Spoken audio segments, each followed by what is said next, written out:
different things from having LeBron and some of those people that have played in the All-American McDonald's games. Then you have these other programs. So can you talk about how much McDonald's was integrated in these communities and what they actually were able to do? Because I think there was a lot of good things and useful things that they did for the community.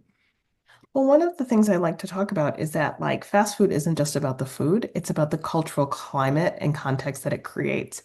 And when we talk about Black consumers in McDonald's, I can't think of a company that has done more in terms of creating an infrastructure around Black culture and Black cultural production. Because if you look at the early days of, for instance, the Martin Luther King Jr. holiday, which McDonald's was one of the first corporations to really get behind and sponsor. If you look at, again, those athletic programs and not just All-American Basketball League, but you've got All-American Marching Band, you've got Double Dutch Leagues, you've got all of these different ways in which McDonald's is putting their logo on the Olympics, on really important sporting events, and they're also providing the opportunity for Black athletes to be the spokespeople. So the Williams sisters, Michael Jordan, LeBron, they've all done McDonald's commercials, right? And in a sense, what they're doing is they're creating, the kind of crossover marketing. They're no longer segmenting Black celebrities for Black consumers. These are for everybody, right? Because these people are so wildly popular. But I also wanted, when I was writing the book, I was talking about Black people in advertising and the advertising industry. And one of the things that's really, really important to note is that a lot of Black culture makers get their start doing television commercials. And I thought about it in terms of like, all of these backup singers, dancers, choreographers, talent, they are getting their start because there is this mechanism of Black advertising, and McDonald's is a large part of it for them to even be seen. If you go back on YouTube and you look at the Black McDonald's commercials from the 80s and 90s, you will see a lot of familiar people. Tyrese is in one of them. You'll see a lot of these people who, you know, in a pre-social media world, getting that kind of come up and getting that attention, it's all being done on network television. So a lot of the people who are cast members on shows like The Cosby Show, like Different World, you can see them in these commercials. Yeah. And so this becomes a very important mechanism for Black talent in an era, which I think we're still in which there are very few opportunities for Black on-screen talent.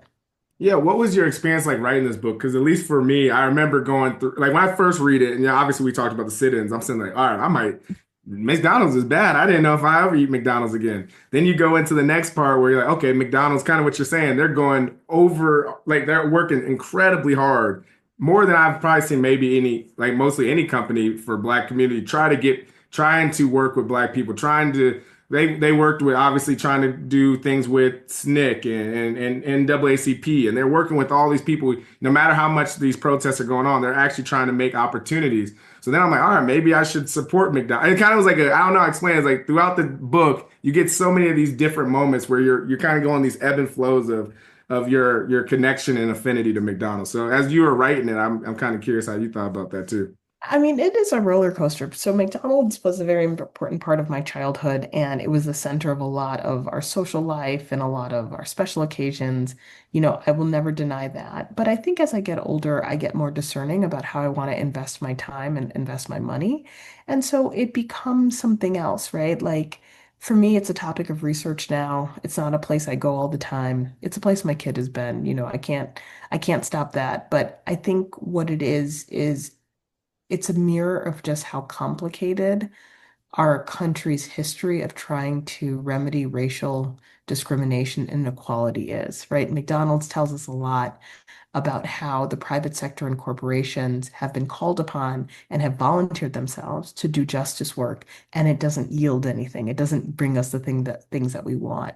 But I think it's a fascinating case study. I think it's a fascinating institution. It provides us so many different windows into American culture and American life that I think it's important for people to kind of sit with it and grapple. I'm not calling for a widespread consumer boycott of McDonald's. If people want to do that, great. But I want them to understand that the things that they see in front of them always have more of a history and more of a depth than they could possibly imagine.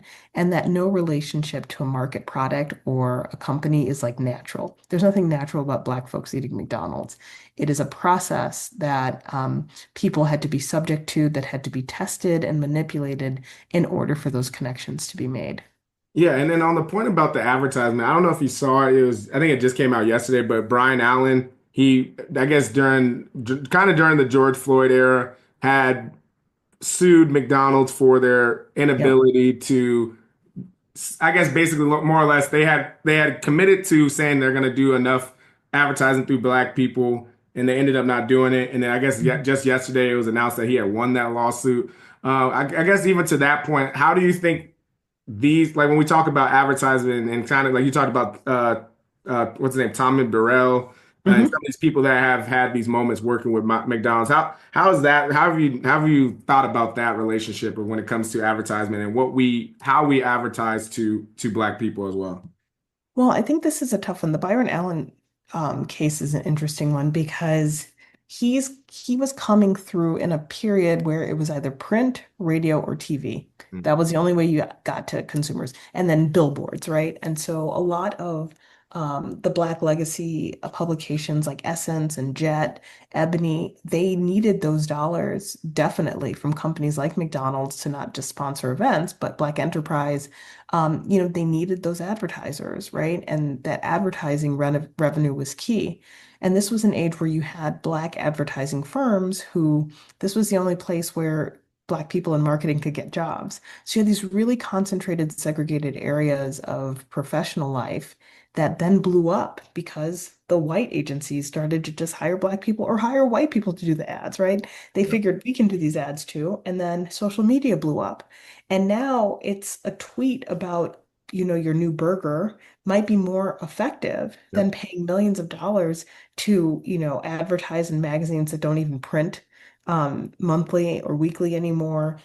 People don't watch network television, right? They're on streamers, so you may not advertise on streamers anymore, right? So there's all of these different ways that are cheaper and more efficient to capture those audiences that don't require huge client contracts. And so, what Byron Allen is reflecting on isn't just, and I think he's right, McDonald's lack of commitment to Black consumers anymore. It's also reflecting a new kind of advertising and media landscape that no longer needs Black people or Black institutions in order to reach Black consumers. Yep, a good point. And I want to talk a little bit about some of these black franchisees because they went through a lot of major barriers to get to have this ownership in McDonald's. Can you talk about what some of those things that they faced in the 70s and 80s? And the reason I also asked that is because I looked at something the other day that I think we almost peaked at our black franchisees peaked at about 400 McDonald's, and now the number's starting to come down to like 160 black-owned franchisees. So talk about those, what they overcome, and then also maybe from your research, why you think that it slowly is starting to drift off. Yeah, so in the early days of franchising, some of the challenges that Black franchisees faced was that they were often given restaurants that white franchisees didn't want. Sometimes they were damaged during uprisings. Sometimes they were just in neighborhoods where there was a lot of carrying costs for security, for training workers because of the lack of investment. They were often in urban areas that have higher taxes, higher real estate fees. So they were kind of put in this position where if this is all they're going to get, they're going to make the best of it. So a lot of these early franchise owners, banded together to try to figure out how to run these businesses. And that's where you get the origins of the National Black McDonald's Operators Association. But what started to happen over time is that people got more savvy and more access to capital. Because initially, part of the problem of why a lot of Black franchise owners eventually lost some of their businesses is because they didn't have access to bank lending. The banks were not lending to them. And McDonald's kind of stepped in order to facilitate that. But, in some of the early days, people are talking about, borrowing money from loan sharks and trying to get the money out of the registers before they come collect. So this was like, really, really, really disorganized. But as they became more successful and started to make demands on McDonald's corporate, the thing that they had always really struggled with was the ability to get more than one or two restaurants. Because the ways that you really make money on these franchises is to be a multi-unit operator. And up until like 2020, 2021, there were still lawsuits saying that there was discrimination Mm. on the assignment of restaurants and, the process to get more than one restaurant.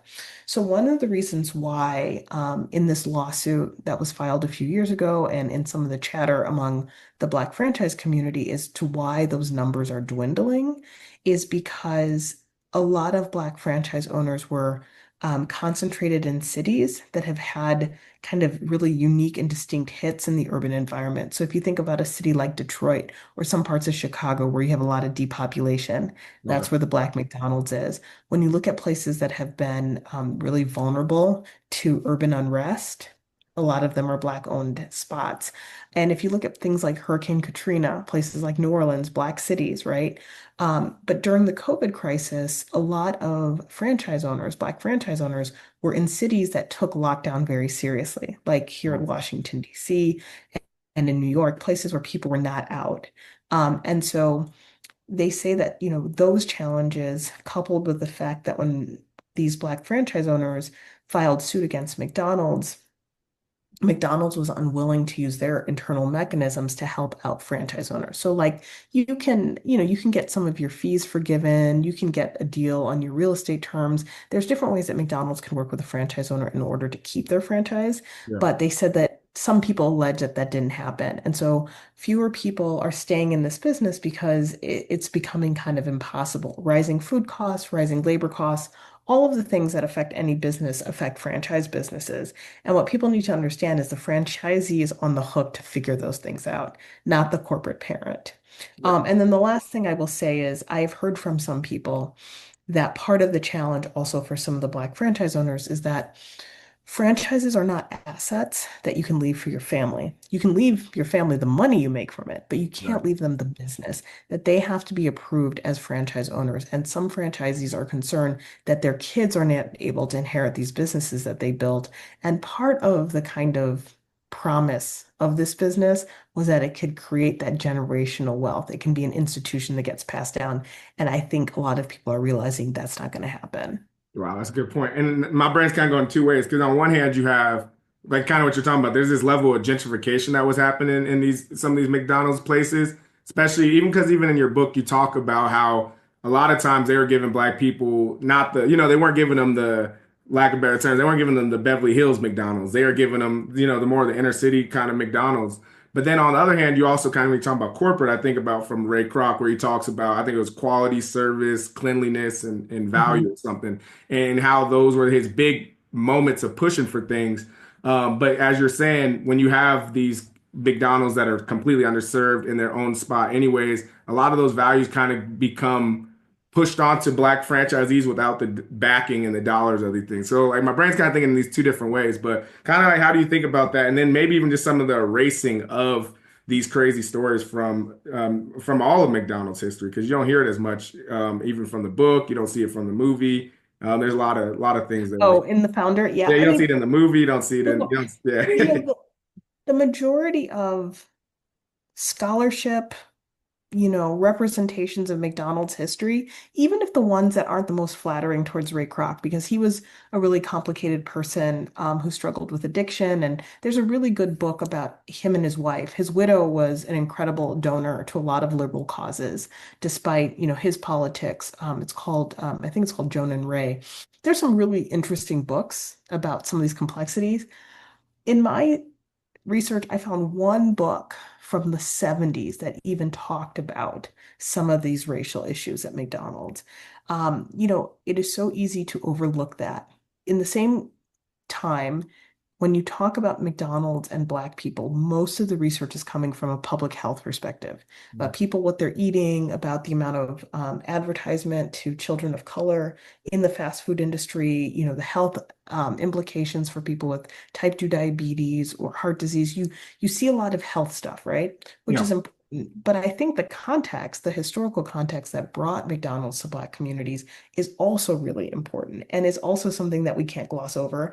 And this idea that like this American company can be so innovative and so amazing, and there's no mention of the racial politics that allow business to grow in the 1950s is insulting, right? Because every business is confronting the question of civil rights. Every business that expands its physical footprint is probably tied into the highway system or suburbanization or white flight or redlining, right? Like everybody's implicated. And to think of McDonald's, who's so central to these processes, to not be considered in that light really does us a disservice, as just educated people to know what all of those stories are and what all those dynamics mean. If you enjoyed that clip, make sure you head over to www.bookumapp.com to download our app so you can connect with your favorite bookish content creators, start conversations, and start your own book club.